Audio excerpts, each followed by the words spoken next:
प्यारे बच्चों, बात करेंगे यहाँ पे। पहला है मैच द पेयर। मास किसके साथ जाएगा? केजी। इसको क्या कहेंगे? Measure of inertia. Mass is the measure of inertia. Weight का क्या होगा? तो न्यूटन। वेट किसके ऊपर डिपेंड करेगा? तो हाइट के ऊपर डिपेंड करेगा, डिपेंड ऑन हाइट।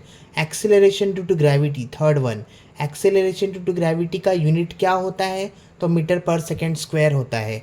अच्छा, ज़ीरो कहाँ पे होगा? तो सेंटर पे होगा।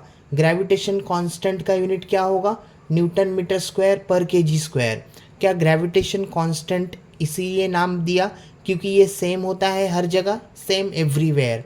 अच्छा, अब बात करेंगे मास और वेट में difference. Mass is the amount of matter contain in the body. Body में कितने मैटर है उसको ही मास बोलते हैं। It is intrinsic property of body. Body का ये अंदर का प्रॉपर्टी है, इसीलिए इंट्रिंसिक प्रॉपर्टी कहा है। Mass is a measure of inertia. Mass remains same everywhere. Mass of a body can not be zero. Zero हो सकता है क्या? नहीं हो सकता। ऐसा यूनिट ऑफ मास क्या होगा? तो केजी होगा। वेट के बारे में बात करें तो weight is the force exerted on a body due to gravitational pull. Due to gravitational pull. It is extrinsic property of a body. Mass में हमने देखा इंट्रिंसिक प्रॉपर्टी है ये बॉडी का, इंट्रिंसिक प्रॉपर्टी। और वेट क्या है? एक्सट्रिंसिक प्रॉपर्टी है बॉडी का। Weight is a measure of force. Weight of a body depend on local acceleration due to gravity. Weight किसके ऊपर डिपेंड करेगा? तो local acceleration due to gravity पे डिपेंड करेगा। ठीक है। Weight of a body can be zero. Weight zero हो सकता है, पर क्या मास ज़ीरो होगा? नहीं होगा। ऐसा यूनिट क्या होगा? तो न्यूटन होगा। फ्री फॉल क्या होता है? तो कोई भी ऑब्जेक्ट अगर मान लो ऊपर से नीचे गिर रहा है और उस पे मतलब ये ऑब्जेक्ट पे सिर्फ और सिर्फ ग्रेविटेशन का फोर्स लग रहा है, उसी को बोलते हैं फ्री फॉल। इंग्लिश में बोलेंगे whenever an object moves under the effect of gravity alone it is said to be falling freely. क्या बोलेंगे? It is said to be falling freely, या फिर बोलो फ्री फॉल। आगे बात करेंगे जी मतलब acceleration due to gravity. According to Newton second law of motion, a force acting on a body result in its acceleration.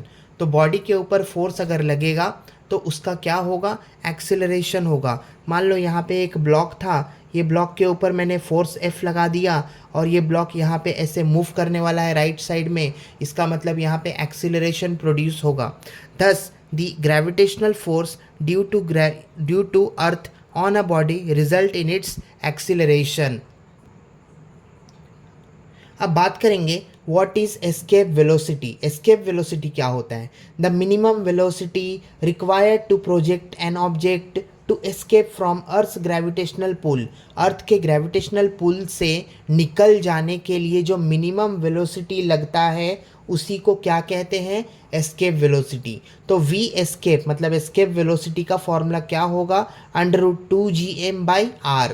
What is centripetal force? Centripetal force क्या होता है? कोई भी चीज़, कोई भी ऑब्जेक्ट अगर सर्कल में घूम रहा है तो उसके ऊपर लगने वाला फोर्स को सेंट्रीपिटल फोर्स कहते हैं। मतलब ये the force required to keep an object under circular motion is known as centripetal force. This force always acts toward the centre of circular path. ये फोर्स हमेशा कहाँ पे एक्ट करेगा? टूवर्ड द सेंटर एक्ट करेगा। Centripetal, centrifugal इसका उल्टा हो जाएगा। सेंट्रीफ्यूगल इसका उल्टा हो जाएगा, वो away from centre of circle लेके जाएगा, लेकिन centripetal force toward the centre of circle लेके आता है कोई भी ऑब्जेक्ट को। ठीक है। क्वेश्चन दूसरा देखते हैं इसमें। If the value of g suddenly becomes twice its value it will become 2 times more difficult to pull a heavy object. हाँ, 2 टाइम ज़्यादा डिफिकल्ट हो जाएगा हेवी ऑब्जेक्ट को पुल करना along the floor. Why? Because the weight of an object depend on the mass of object. किसके ऊपर depend करेगा? Mass के ऊपर डिपेंड करेगा। And value of G, G का मतलब क्या हुआ? Acceleration due to gravity. If the value of G doubles, अगर acceleration due to gravity double हो गया, the force with which the earth attract the object also become twice. इसीलिए object becomes twice as heavier making it harder to be pulled along the floor.